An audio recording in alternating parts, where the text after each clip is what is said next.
Some exciting stuff that we've been talking about here recently in regards to this crazy super blue blood moon. Yes, and I think it's safe to say we need to talk about this because whenever we see something on social media at this point about moons, I think we can almost scroll past it because we've talked about moons so much in the past year. But this is something that we need to pay attention to because we haven't seen it in our lifetime. It's been a long time. We're going over 150 years since we've had a super blue blood moon. Let's talk about what this means here. So a super moon, it's when it's at perigee, which is the closest that it will be in its orbit around the Earth. Blue because it's the second full moon in a month, and blood because that's the color, red blood color, when it becomes at a total eclipse. So here's the thing though, here in Tampa, we will get the super part of it. It will still be at perigee. We will not see it blue because it just means that it's the second full moon in the month, and it will not be blood colored because it will not reach its full part of the eclipse here in the Bay Area. It has to go completely into the umbra shadow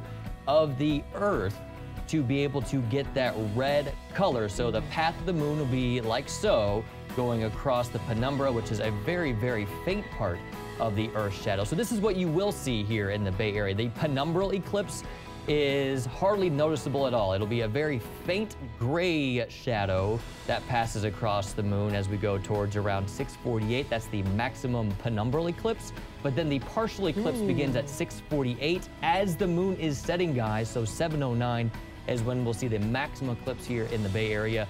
And then the moon sets. 7:09, 7:09, 7:09. Now, I do have to spew out a few facts for you guys really, really quickly. This is for our producer because she is all about this super blue blood moon. So take a look at these that we found. All right, so the last time that we saw a blue moon, it happened in July of 2015. So we will also see one in March of this year, 31st to be specific. Lunar eclipses, Grant talks about this a good bit. They happen a few times a year, and the next one that we will be able to see is July 27th. However, you won't be able to see it in North America. The next prediction that we will be able to see it won't be until January 21st of 2019. But what we are about to see overnight with this super blue blood moon hasn't happened since 1866, 151, almost 152 years. And quick note, you don't need those solar eclipse glasses for this. You can see this with your naked eye.